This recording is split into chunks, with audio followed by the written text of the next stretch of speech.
This is the second session of our innovation series.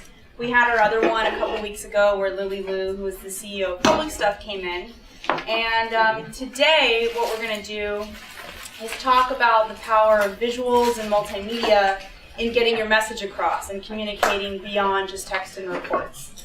And the way that we came up with this topic was, a lot of you were actually here for it, we had an MPCA-wide brainstorming session back, I think, 2 months ago, where we asked folks, and there was a good turnout from people from all over, every single department within the organization, to talk about, all right, what do you want to hear about in the broad field of innovation? And so one of the topics that came about was the use of webinars and visuals. So yes, usually the series is going to include outside speakers, but we really wanted to highlight some great work that was happening within MPCA, and that's why Ben and Katie are going to talk about all of the ways that they've been using webinars to help solve problems and advance their own work.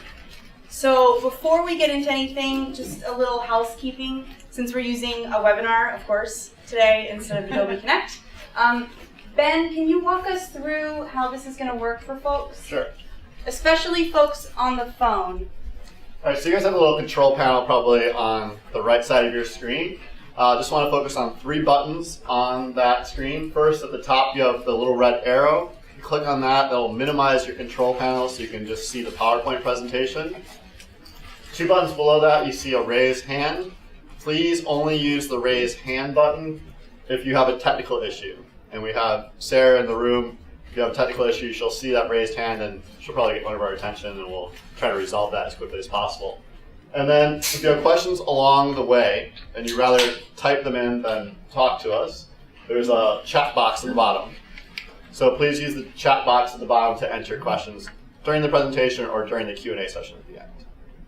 Okay, great, thank you.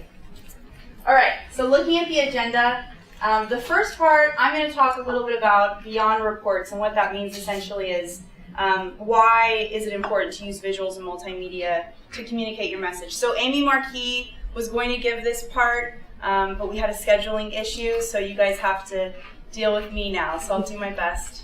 Then Ben and Katie are going to talk about their use of webinars, and then finally we're going to have a group brainstorm so that you guys can apply what you've just learned to your own work.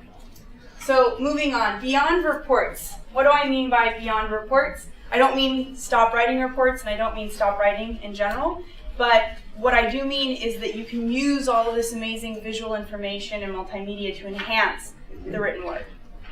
So you guys have all heard this information overload.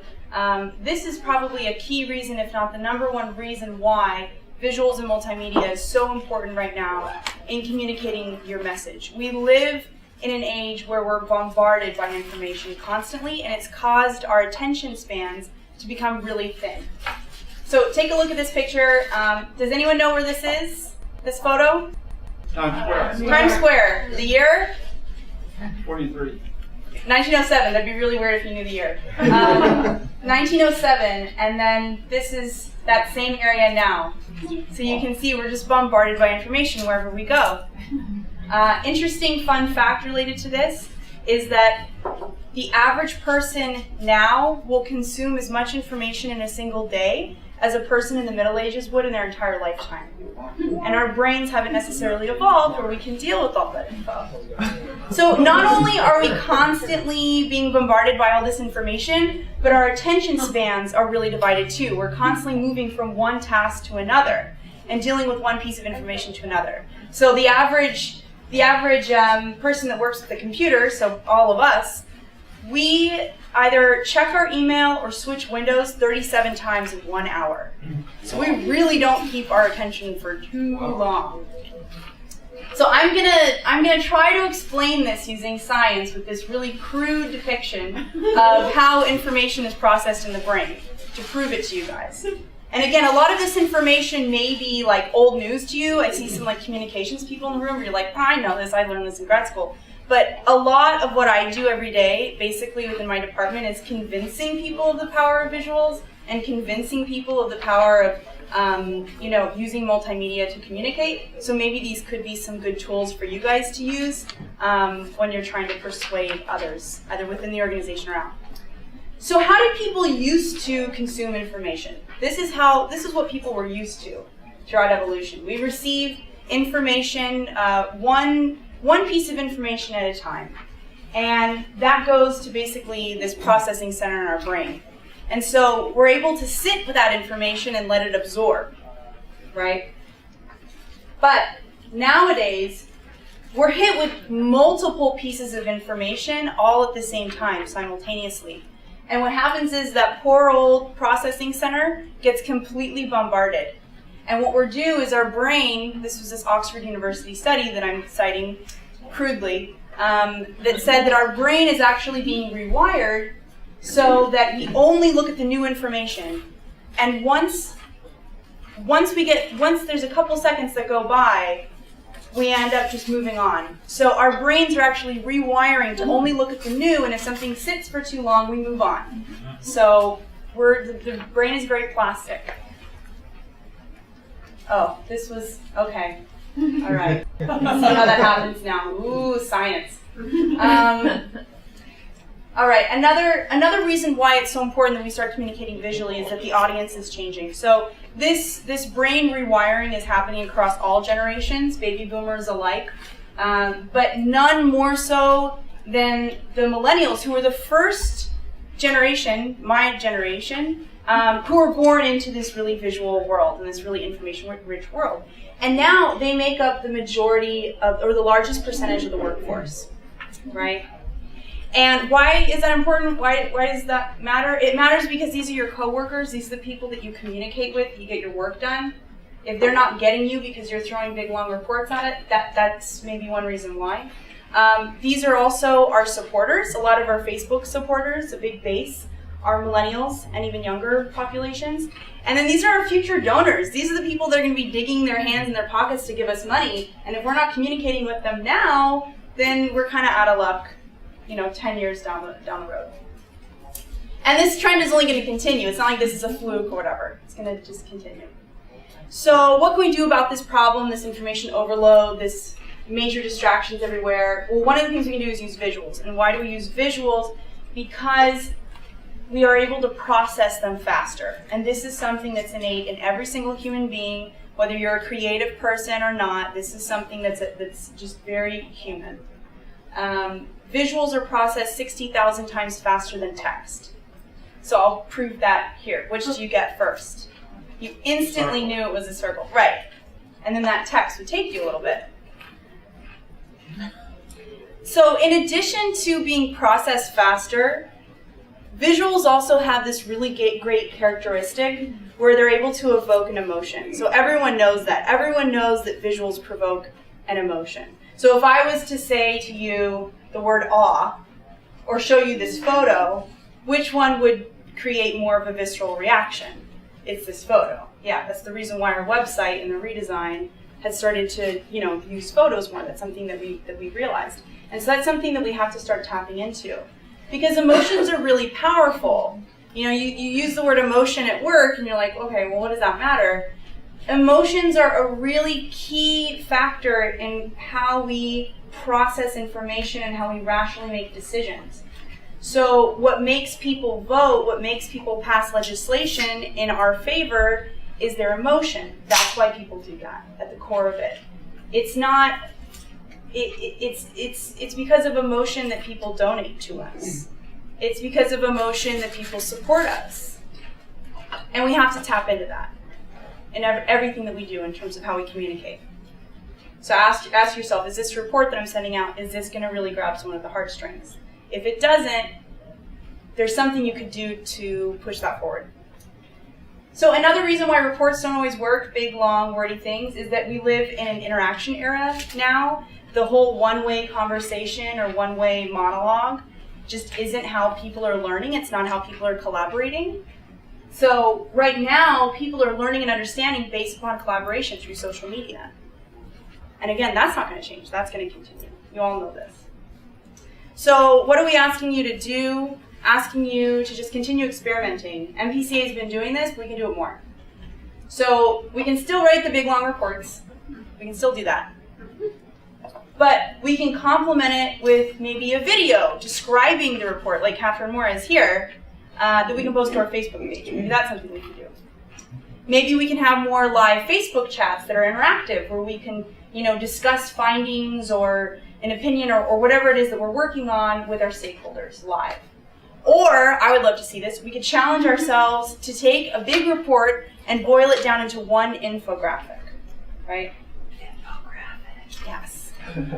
Or we could have a webinar. So you could take this kind of PowerPoint thing and then you can throw it on a webinar and you can walk it through live with participants, like Ben and Katie have been doing.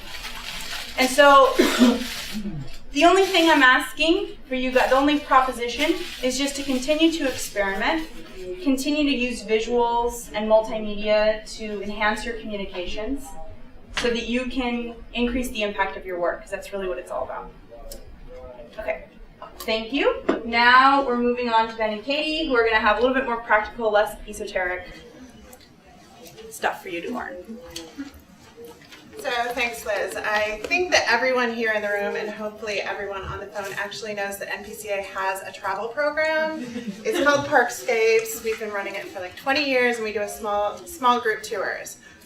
What you may not know, though, is that in March 2012, we hosted a trip to Costa Rica to visit their national parks as kind of a comparative study to our national park system. And let's take a step back a little bit further. In November of last year, our trip was in danger of low enrollment and canceling. We had 5 people registered for the tour. We needed at least 6 to make it go, and we had space for 16 people. We had launched the Costa Rica tour with the rest of the 2012 lineup last summer, so about a year ago. We were launching the trips for last year. And we launched that through magazine ads, through direct mail, through Parkline's features of this particular trip as well as other trips, and through Facebook chats throughout the fall. And so in November, again, we were sitting at 5 people, not 6, and we were in danger of not going on this Costa Rica trip. And so we thought to ourselves, what can we do to get that 6th person, maybe more, maybe up to 16 people on this particular trip? And how can we make sure that we don't disappoint the 5 people that are already scheduled to go on this trip? So that's when we remembered that Bobby had done a training on GoToMeeting, and he had mentioned that there was a webinar tool within GoToMeeting, actually GoToWebinar, we're using it today, that had some unique features that we might be able to use as an organization. So we went to Bobby and we asked for a training on GoToWebinar. We saw the unique features and we thought, hey, this is an opportunity to bring the stories of Costa Rica to life. Hopefully the interest that we've been building about it but not really securing into bookings, maybe some people will book. So we needed this really effective tool that was affordable. We had already spent the budget aligned to the Costa Rica trip, and so we needed this affordable tool as well as something fast because we needed to book that 6th person really quickly, otherwise it was going to cancel. So we scheduled a webinar. We hosted our first webinar in November. We got a pretty good turnout, and in the end, we ended up hosting the Costa Rica trip, actually going, and we had 7 people booked on the trip. So yeah, that was exciting. We felt successful. Maybe the next step is we should try and use webinars as a proactive tool instead of a reactive tool. So we thought to ourselves, what's the next webinar we should do? Which trip should we feature? And how should we market it? And I forgot to mention, for the Costa Rica webinar, we just sent an email invitation to the webinar out to our existing Parkscapes participant list, which is people who've gone on past trips and people who said, hey, I'm interested in that cool travel program you have. So it was a limited sort of marketing pool, and we thought, what happens if we expand it? So through the resources of the DOT team, we had access to be able to send an invite out to our full list at the time. January is a little bit slower month as far as emails going out, so we sent out to the full list. And within 24 hours, we had 750 people register for the webinar. We had to invest more money because the tool wasn't set up for that. So we had to drop some money in because now it's really successful. We're getting a lot of people interested in it. And then at the actual webinar, we had 250